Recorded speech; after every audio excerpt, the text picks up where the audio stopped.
ಮಹಾಭಾರತದಲ್ಲಿ ಕೂಡ ಹನುಮಂತನ ಪಾತ್ರ ಬಹಳಷ್ಟಿದೆ. ಅದ್ರ ಬಗ್ಗೆ ನಮಗೆ ತಿಳಿಸ್ಕೊಡೋದಾದ್ರೆ. ಮಹಾಭಾರತದಲ್ಲಿ ಒಂದೊಮ್ಮೆ ನಡೆದ ಯುದ್ಧದಲ್ಲಿ ಆಂಜನೇಯನ ಉಪಸ್ಥಿತಿ ಇಲ್ಲದೆ ಇದ್ದಿದ್ರೆ ಒಂದು ಕೃಷ್ಣ ಸಾಯ್ತಿದ್ದ, ಖಚಿತವಾಗಿ ಹೇಳ್ತೀನಿ ನಾನು, ನನ್ನ ಹತ್ರ ಆಧಾರ ಇದೆ. ಎರಡನೇದು ಯುದ್ಧ ಗೆಲ್ಲಕ್ಕೆ ಆಗ್ತಿರ್ಲಿಲ್ಲ, ಯಾಕಂದ್ರೆ ಇವ್ರ ಸೈನ್ಯ ವೀಕ್ ಇತ್ತು, ಅವ್ರ ಸೈನ್ಯ ತುಂಬಾ ಸ್ಟ್ರಾಂಗ್ ಇತ್ತು. ಈ ರಹಸ್ಯ ಬಹಳಷ್ಟು ಜನ ಗೊತ್ತಿರೋದಿಲ್ಲ. ಕರ್ಣನ ಹತ್ರ ಮಾತು ತಗೊಂಡಿರ್ತಾಳೆ ಕುಂತಿದೇವಿ, ದೊಡ್ಡ ಬಾಣ ತೊಡೆನೆ ಅಂತ. ಅರ್ಜುನನ್ ಗುರಿಯಾಗಿಸ್ಕೊಂಡು ಬಾಣ ಬಿಡ್ತಾನೆ. ಯಾವ ಬಾಣ? ನಾಗಾಸ್ತ್ರ. ಅದು ಪ್ರತಿಜ್ಞೆ ಮಾಡಿದ್ರು ಅರ್ಜುನ್ ಕೊಲ್ಬೇಕು ಅಂತ. ಹೀಗೆ ನೀವು ಸಿನಿಮಾದಲ್ಲಿ ನೋಡಿರ್ಬೇಕು. ಈಗ ಬಾಣ ಬಿಡುವಾಗ ಈ ಅಗ್ನ ಚಕ್ರಕ್ಕೆ ಸಮಕ್ಕೆ ಇಟ್ಕೊಂಡು ಮಂತ್ರ ಹೇಳ್ಬೇಕು. ಅದಕ್ಕೆ ಅಭಿಮಂತ್ರ. ಅಭಿಮಂತ್ರ ಎರಡೇ ಹೇಳ್ತಾರೆ ಕರ್ಣ. ನೋಡು, ನೀನು ಅರ್ಜುನನ್ ತಲೆ ತೆಗಿ. ಅದು ಸಾಧ್ಯವಾಗಲಿಲ್ವೋ ಒಂದು ಯೂಟರ್ನ್ ತಗೊಂಡು ಮತ್ತೆ ಹೋಗ್ಬಿಟ್ಟು ಕೃಷ್ಣನ್ ತಲೆ ತೆಗಿ. ಇವರಿಬ್ಬರಲ್ಲಿ ಯಾರೊಬ್ಬರ ತಲೆ ಕೆಳಗಡೆ ಬಿದ್ದರೂ ಕೂಡ ಯುದ್ಧ ತಕ್ಷಣ ನಿಂತೋಗ್ತದೆ. ಆಂಜನೇಯನ್ ಗೊತ್ತಾಗ್ಬಿಡ್ತದೆ.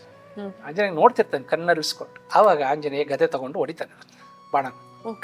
ಇಲ್ಲಾಂದ್ರೆ ಅದು ಕೃಷ್ಣನ್ ತಲೆ ತೆಗಿತಾ ಇತ್ತು.